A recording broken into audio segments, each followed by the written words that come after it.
Good afternoon. My name is Linda, and I'm here today to tell you about what it's like to be a high school English teacher. On a typical day, I arrive early to set up for the day, and we have to put our standards or objectives for the day on the board and make sure that our lesson plan and all the materials that we need for that day's lesson are ready, and that all the technology works. Your projector, if you have one, and clicker systems or Mimios or whatever else you need. I have 7 classes. I have a duty in the afternoon or morning at the parking lot, making sure that students are moving efficiently in the parking lot. I also have hall duty in between classes, so I stand at my door, saying hello to students and just making sure that there are no disruptions in the hall. I teach 6 classes out of a 7-period day, and I have 3 English honors 9th grade, 1 English 10th grade, and 2 leadership classes. I also get 22 minutes for lunch. That's right, 22 minutes. So if you're going to be a teacher, you better eat fast. The stress level, I think, just depends on the level of student that you teach and your willingness to work with that level of student. It could go both ways. If they're very high-leveled students who are very motivated, the stress level comes from the fact that you have to constantly stay ahead of them. You have to make sure you read more than they do, that you write more than they do, and that you're on top of things. If these are students who are not motivated or perhaps not interested in the subject of English, then you really have to figure that the stress comes from a frustration with dealing with that behavior all the time, and also classroom management.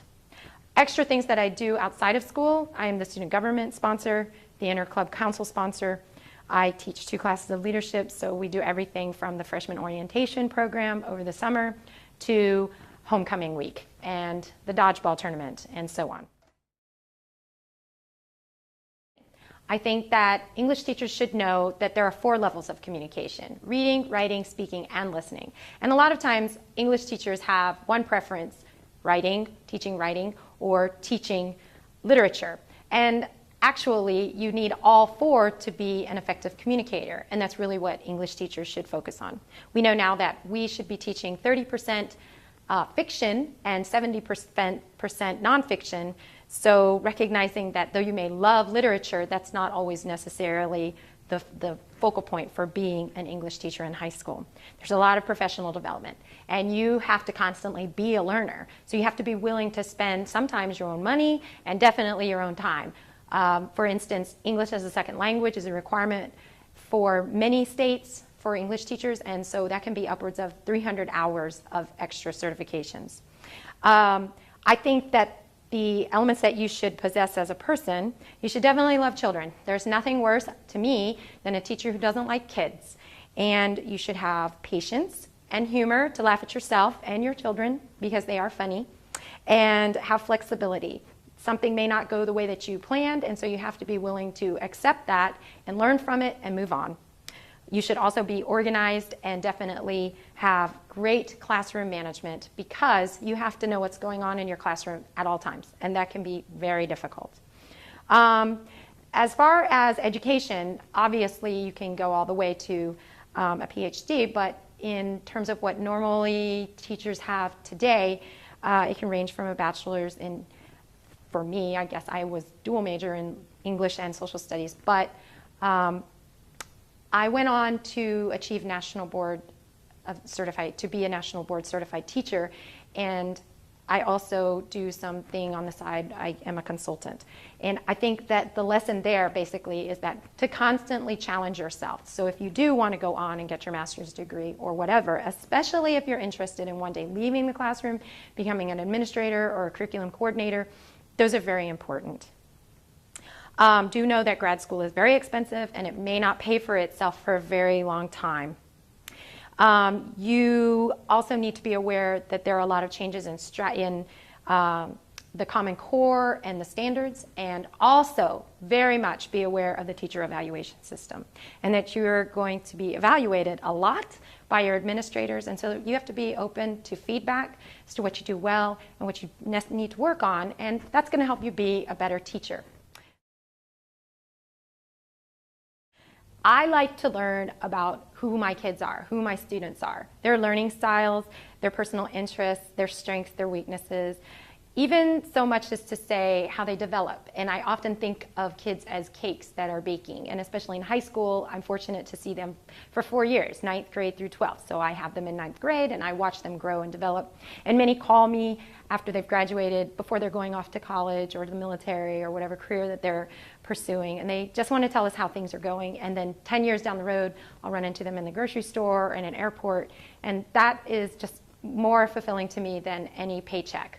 And you must get a lot of good feeling from that, because you'll clearly not ever get the paycheck.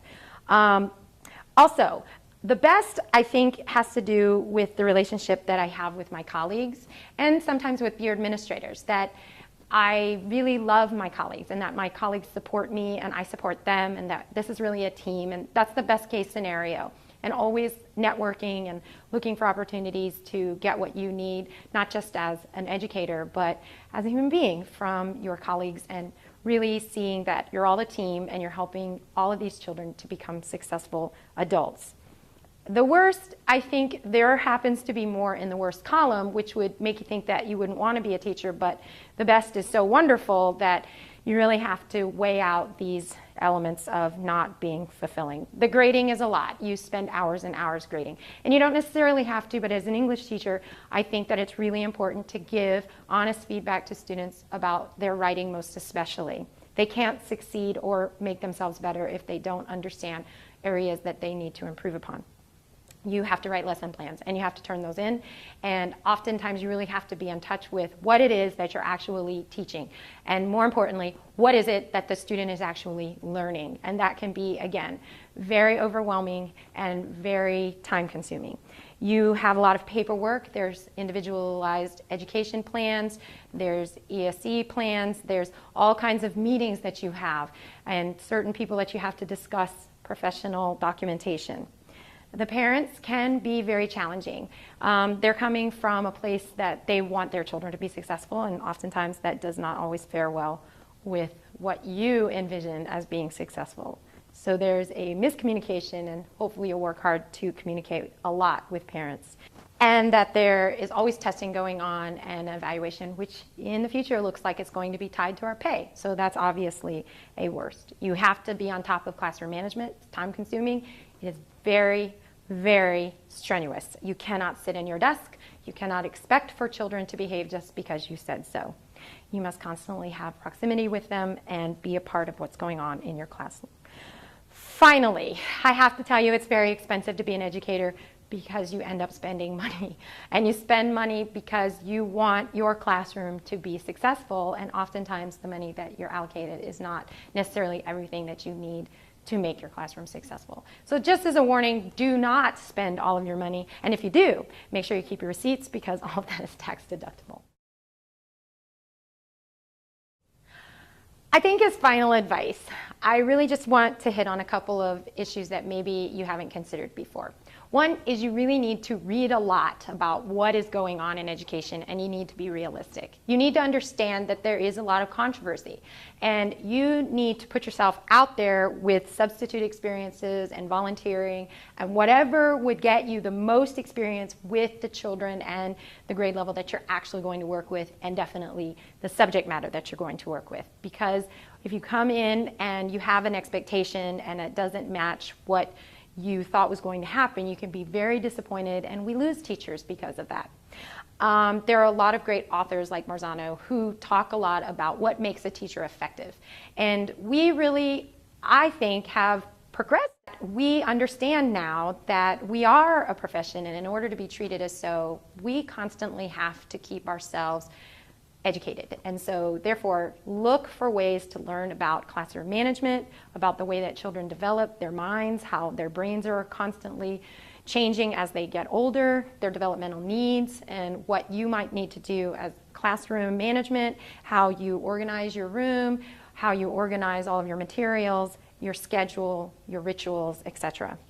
And finally, and this is really important to me, I think you need to know your content. There's nothing worse than having a teacher who really is not comfortable with the content he or she is teaching.